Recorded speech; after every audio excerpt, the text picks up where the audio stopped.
IDTV మన ఉనికి మన వాణి. Welcome to IDTV. తెలుగు రాష్ట్రాలకు కేంద్రం గుడ్ న్యూస్ చెప్పింది. ఇక హైదరాబాద్ నుండి చెన్నైకి, అలాగే హైదరాబాద్ నుంచి బెంగళూరుకి బుల్లెట్ ట్రైన్లో పరుగులు పెట్టనున్నాయి. హైదరాబాద్ నుండి చెన్నైకి అమరావతి మీదుగా, అలాగే హైదరాబాద్ నుంచి బెంగళూరుకి రెండు కారిడార్లు నిర్మించబోతున్నట్లుగా కూడా కేంద్రం తెలిపింది. ఈ బుల్లెట్ ట్రైన్స్ ఆంధ్రప్రదేశ్ రాజధాని అమరావతి మీదుగా చెన్నై వరకు, అలాగే హైదరాబాద్ నుంచి కర్నూలు, అనంతపురం మీదుగా బెంగళూరు వరకు high speed elevated corridor line అలైన్మెంట్స్కు కేంద్రం ప్రాథమికంగా అంగీకారం తెలిపింది. ఈ రెండు భారీ ప్రాజెక్టులు కనుక నిజంగా తెలుగు రాష్ట్రాల్లో అమలైతే కనుక ఈ తెలుగు రాష్ట్రాల రూపురేఖలే మారిపోనున్నాయి. ప్రధాన నగరాలైనటువంటి హైదరాబాద్ నుంచి విజయవాడ, విజయవాడ నుంచి చెన్నై, అలాగే హైదరాబాద్ టు నేరుగా అనంతపురం, కర్నూలు, బెంగళూరు వరకు కూడా గంటన్నరలోనే మీరు ప్రయాణం చేసే అవకాశం ఉంటుంది.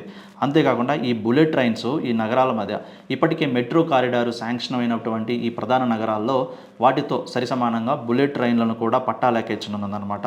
ఈ రెండు కారిడార్లు కంప్లీట్ అయితే తెలుగు రాష్ట్రాల రూపురేఖలు మారిపోతాయి అంటున్నారు.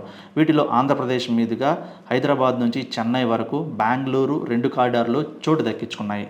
సో ఈ రెండింటికి హైదరాబాద్ నుంచి శంషాబాద్ వరకు కూడా 38 కిలోమీటర్ల వరకు కామన్గా ఉంటుంది. అక్కడ నుంచి చెన్నైకి ఒక కారిడారు, బెంగళూరుకి ఒక కారిడార్ను డివైడ్ చేయనున్నారు. హైదరాబాద్ నుంచి బెంగళూరు వెళ్ళటానికి నిర్మించబోయే కారిడార్ కోసం మొత్తంగా 558.2 కిలోమీటర్లు ఒకటి, 576 కిలోమీటర్లు ఇంకొకటి, 621 కిలోమీటర్లు, మొత్తం 3 అలైన్మెంట్లు పరిశీలించగా అందులో 576 కిలోమీటర్లు నిర్మించాలని ప్రాథమికంగా నిర్ణయించారు. అయితే ఈ కారిడార్ మాత్రం ప్రస్తుతం ఉన్న హైదరాబాద్ బెంగళూరు నేషనల్ హైవేకు సమాంతరంగా ఉండే అవకాశం ఉందని అంచనా వేస్తున్నారు. ఎందుకంటే ఈ సమాంతర రూట్ కనుక ఎటువంటి ఆటంకాలు లేకుండా కూడా ఒకటే స్ట్రైట్ లైన్ విధంగా నిర్మించే అవకాశం ఉంది. ఇందులో తెలంగాణలో 4, ఆంధ్రప్రదేశ్లో 6, కర్ణాటకలో 3 స్టేషన్ల నిర్మాణానికి కేంద్రం అంగీకారం తెలిపింది.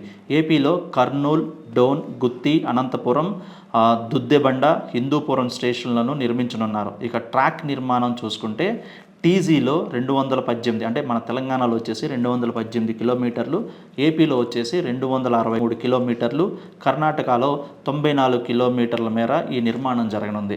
డబుల్ లైన్ నిర్మాణంతో పాటు అదనంగా లూప్ లైన్, అలాగే సైడింగ్లు కూడా నిర్మిస్తున్నారు. మొత్తం మీద హైదరాబాద్ నుంచి బెంగళూరు మధ్య 1363 కిలోమీటర్ల మేర ఈ ట్రాక్ నిర్మాణం జరగనుంది.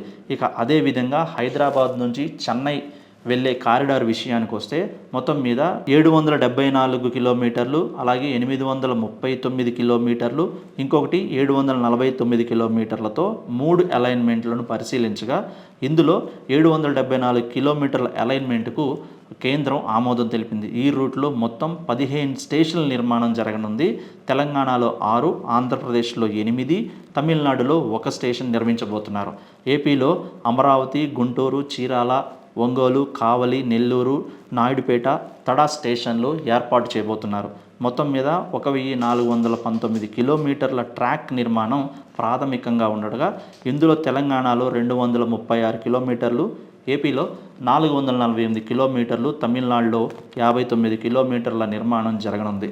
నిజంగా ఈ బుల్లెట్ ట్రైన్లు కనుక పూర్తి స్థాయిలో పట్టాలెక్కితే మనం చేరుకోవాల్సినటువంటి విజయవాడ, కర్నూలు, అనంతపురం, నెల్లూరు వీటన్నిటినీ కూడా మనం ఒక 1 అవర్లోనే ప్రయాణం చేసే అవకాశం ఉంది. మరి ఈ బుల్లెట్ ట్రైన్ మన తెలుగు రాష్ట్రాల్లో ప్రయాణం చేసేప్పటికీ ఎంతకాలం పడుతుందో వేచి చూడాలి.